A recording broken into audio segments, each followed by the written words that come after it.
Olá pessoal, sejam bem-vindos a mais um vídeo do Trox Academy.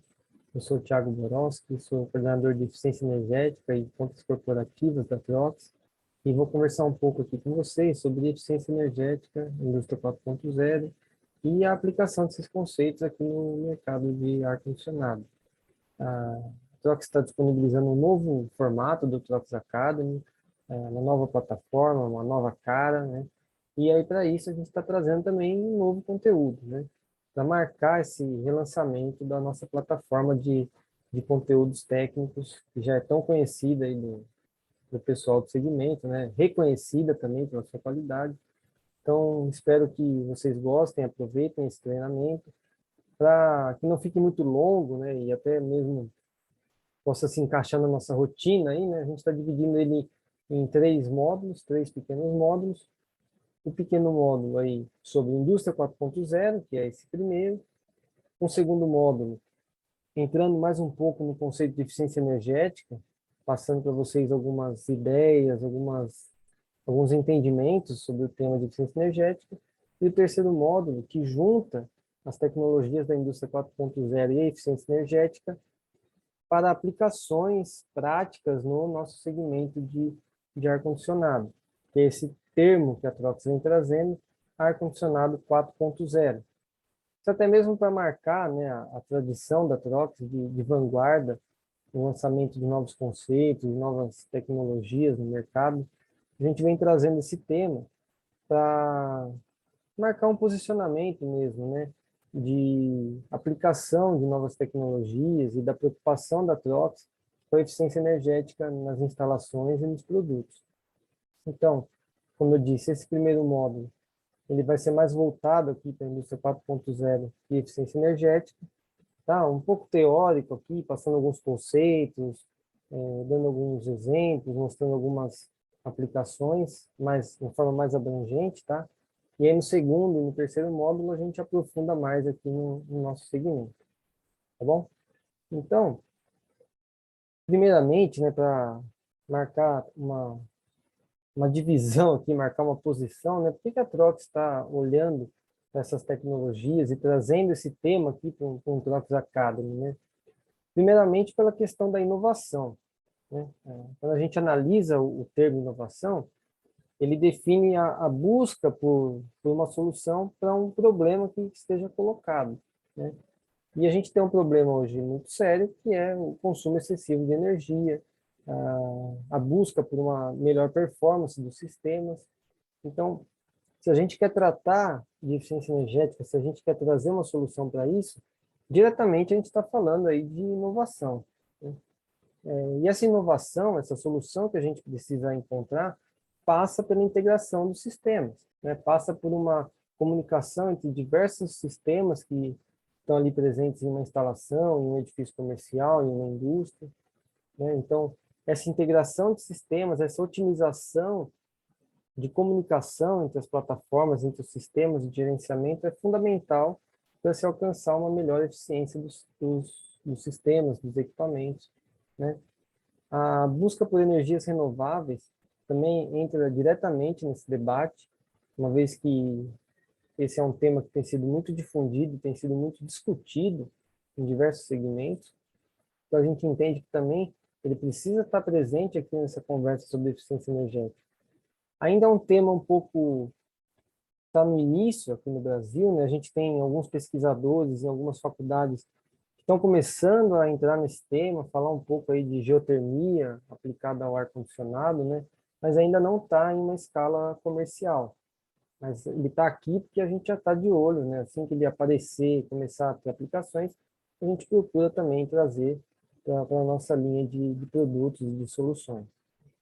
E os dois últimos aqui, a conectividade e eficiência energética, são temas que eles estão mais fortemente ligados à linha de atuação da Trox hoje em dia, né? A gente já tem produtos com conectividade embarcada e está aqui discutindo eficiência energética, discutindo como melhorar a performance dos sistemas consumindo menos energia. Então, esses dois temas são hoje fundamentais para a própria linha de atuação da Trox, né? A gente falou de indústria 4.0 e vai falar aqui mais um pouco, né? E é importante entender de onde surgiu esse termo, né? Esse termo indústria 4.0. A gente tem aqui o início da Revolução Industrial, né? A primeira Revolução Industrial, foi marcado lá no século XVIII pelo advento da indústria a vapor, né? Da primeira máquina a vapor que foi inventada e o início ali, dos primeiros trabalhos em fábrica, né? Com a utilização de máquinas, deixando de ser manufatura, né? Depois disso, já no século XIX, o advento da energia elétrica permitiu o trabalho seriado e a evolução ali para o Fordismo, Taylorismo. Mais à frente, no século XX, já ali próximo da década de 70, a invenção do primeiro CLT marcou o início da terceira Revolução Industrial, né, que foi com o CLT foi introduzido o trabalho de robôs, alguns braços automatizados, algumas linhas de produção automatizadas. Isso marcou a terceira Revolução Industrial. E quando a gente olha aqui para a quarta Revolução Industrial, esse é um termo que foi trazido numa feira na Alemanha, em Hannover, em 2012, e que marcou o início da conectividade entre os equipamentos e o ser humano, e também a conectividade entre os próprios equipamentos. Então, a quarta revolução industrial, ela fica marcada aqui por essa questão de conectividade, né, de comunicação entre equipamentos e o homem, trazendo aí toda essa evolução que a internet e a computação na nuvem trouxe. Então, aqui em 2012 a gente tem esse marco, né, do início da quarta revolução industrial, e é uma revolução que está em curso, né? A gente não sabe ainda até onde ela vai.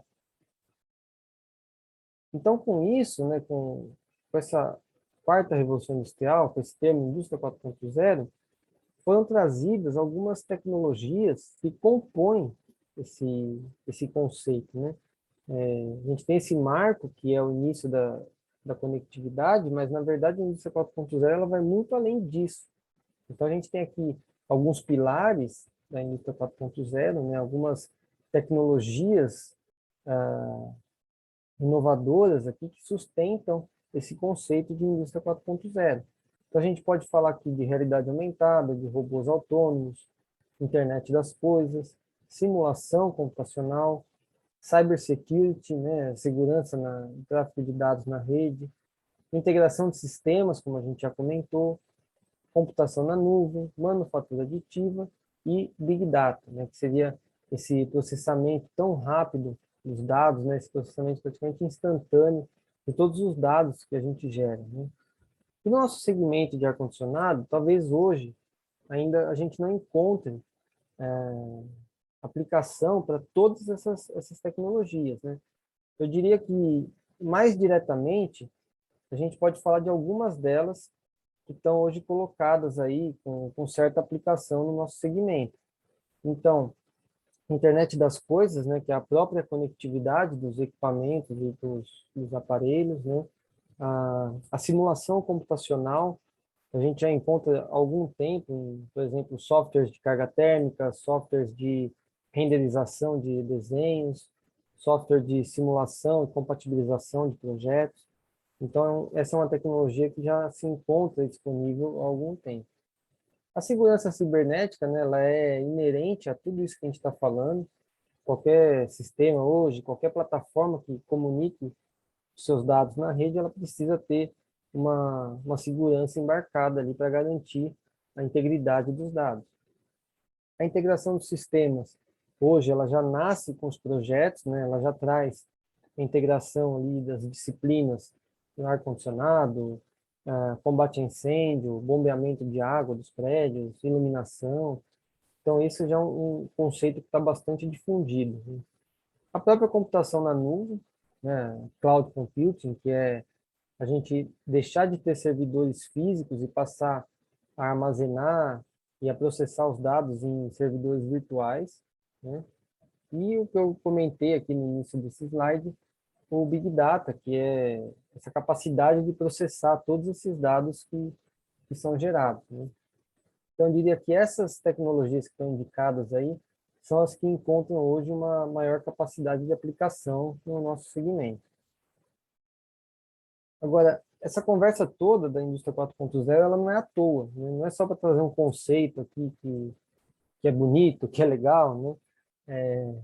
Essa é uma conversa que traz ganhos reais na nossa indústria. Se a gente olhar esses dados do CNI, a gente pode ter ganhos muito importantes aí, né? Economias de valores realmente consideráveis quando a gente aplica alguns conceitos da indústria 4.0 no Brasil, na nossa indústria. Então, a gente vê aqui, por exemplo, redução nos custos de manutenção na ordem de 31 bilhões de reais por ano. Redução nos custos de consumo de energia por ordem aí de 7 bilhões de reais. Os ganhos com eficiência na produção, otimização das linhas de produção, na ordem de 34 bilhões. Então, se a gente soma esses valores, a gente chega num número aí próximo de 70 bilhões de reais por ano. Lembrando que esses são dados de 2019, esse número atualizado já deve estar próximo aí de 80, 85 bilhões de reais por ano. Então, são valores realmente importantes e fariam uma diferença muito grande na nossa economia e que hoje eles estão indo embora por perdas na produção, por falta de eficiência nos sistemas, nos equipamentos. Então, a gente vê que esse tema da indústria 4.0, ele é sim muito importante, ele é um tema urgente, eu diria, para ser debatido e para ser aplicado em todas as formas que forem possíveis, né? Se a gente avançar aqui, a gente vai encontrar essa pergunta que está ligada diretamente a isso que a gente está falando de indústria 4.0 e da eficiência que ela pode nos trazer, né? Então, o que é eficiência energética? O que é esse conceito que tanto se fala hoje em dia, né? Não é apenas pintar tudo de verde, como essa imagem mostra, né? A eficiência energética ela vai muito além disso. Então, a eficiência energética a gente pode definir como um atributo inerente à edificação, que representa o potencial em possibilitar conforto térmico, possibilitar conforto visual e acústico aos usuários com baixo consumo de energia. Então, essa é uma definição aqui do Roberto Lambert, né, que é um pesquisador de Santa Catarina, bastante teórica, né, realmente muito completa, mas que pode trazer uma certa dificuldade de compreensão para o público em geral, né? Então, eu costumo trazer essa definição do Roberto, né, que é uma referência aí na questão de eficiência energética. Então, eu faço questão de registrar aqui essa contribuição dele muito importante, mas eu gosto de traduzir essa definição numa uma frase mais sucinta e mais direta para o público geral, né? Então, eu costumo dizer que a eficiência energética ela é diretamente o aumento da performance de um sistema ou de um equipamento, reduzindo o seu consumo de energia. Então, é isso, né? Eficiência energética é aumentar a performance e reduzir o consumo. Isso pode ser visto de diversas formas, né? A gente pode tratar desse tema olhando mais para a questão da sustentabilidade e da redução na utilização dos recursos, seria uma visão mais romântica, né? Mais ligada aí às questões ambientais mesmo. A gente pode tratar isso de uma forma mais pragmática, né? Por exemplo, usando casos de empresas que têm metas de redução de consumo de energia, né? Metas de redução de emissão de CO2. E a gente pode ir mesmo pela parte mais prática, e que é normalmente a que a gente mais encontra no mercado, que é a redução de custo mesmo, né? Redução no custo de ciclo de vida de um equipamento e a redução direta nos custos com energia elétrica, né? Que hoje em dia realmente tem trazido um ponto de preocupação muito grande para as empresas.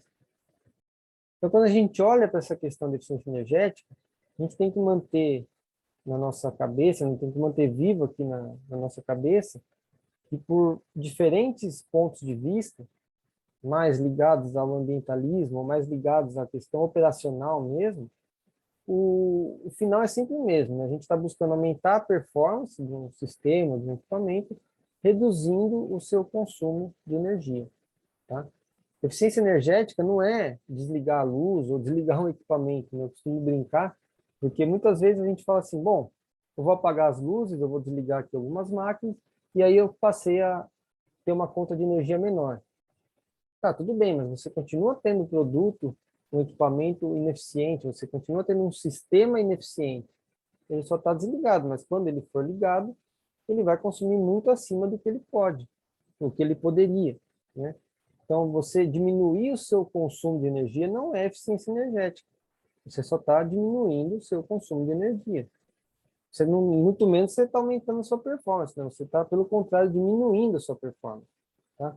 Então, tem que ter cuidado com essa questão de reduzir o consumo por diminuir o consumo, do que você aumentar a sua performance reduzindo o consumo. Isso sim é eficiência energética, tá? Então, tendo esse conceito em mente, né, deixando bem definido o que é eficiência energética, a gente pode trazer aqui algumas normas, algumas certificações que tratam da eficiência energética. Então, por exemplo, a gente tem uma norma da ISO, que é a ISO 50001, que trata aí o sistema de gestão de energia, né? Ela é uma norma mais na linha de certificação, como a ISO 9001, a ISO 14000, que vai entrar aí num rol de sistema de gestão integrado, né? Então, ela trata da maneira que as empresas estão lidando com a energia, né? A gente tem aí mais duas normas que tratam diretamente da eficiência energética dos equipamentos, né? Que é o selo Procel, o selo do Inmetro com a Eletrobras, e o selo Compete, que é o selo do Inmetro com a Petrobras. Esses dois selos, eles são já bem conhecidos, né? Quando a gente compra aí eletrodomésticos da linha branca, os equipamentos de ar-condicionado unitários, né, os splits, a gente encontra aí o selo do Procel. E o selo do Compete, que é mais novo, mais recente, aí, né, em 2016, ele também já passou a ser mais encontrado em alguns equipamentos, né? Ele trata diretamente de equipamentos que consomem qualquer tipo de combustível.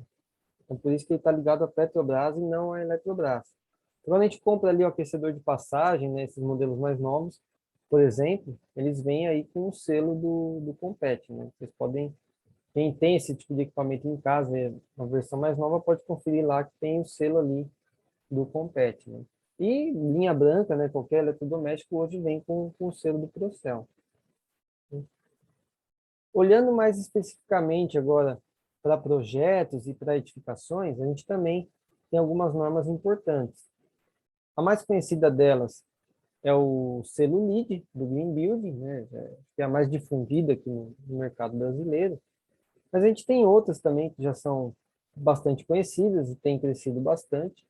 Uma delas é o selo Aqua, dessa instituição HQE, que é uma instituição francesa. Esse selo hoje ele é representado e é certificado aqui no Brasil pela Fundação Vanzolini, da Escola Politécnica da USP, em São Paulo, e também o selo do Procel Edifica, que é um selo ligado ao Procel mesmo, né, um selo oficial do governo, que trata diretamente da certificação de edifícios, assim como o LEED e o AQUA, né? O selo LEED, ele tem ali aquele esquema de pontuação, aquele ranking, e os projetos têm que cumprir ali alguns requisitos para atingir uma pontuação e ali ser classificado dentro de um ranking.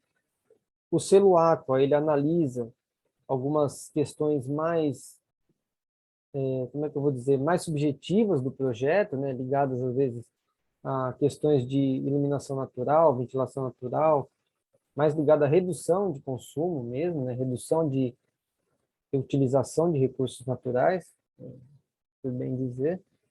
E o selo do Procel, ele é mais direto, né? Se a gente olha aqui, ele está ligado diretamente ali a envoltória, iluminação e ar-condicionado. Ele analisa esses três quesitos e coloca ali uma pontuação que classifica o projeto dentro desse ranking. Inclusive um ranking bastante parecido ali com o que a gente encontra nos eletrodomésticos, né? Tá? Então, essas são as certificações que a gente pode colocar aí hoje como as principais que nós vamos encontrar no mercado brasileiro, tá? Então, eu encerro aqui essa primeira parte, agradeço a audiência de vocês até aqui, tá? E convido a todos para continuar aqui nesse treinamento de eficiência energética e indústria 4.0 com o segundo módulo que vem na sequência. Tá bom, pessoal? Obrigado e até logo.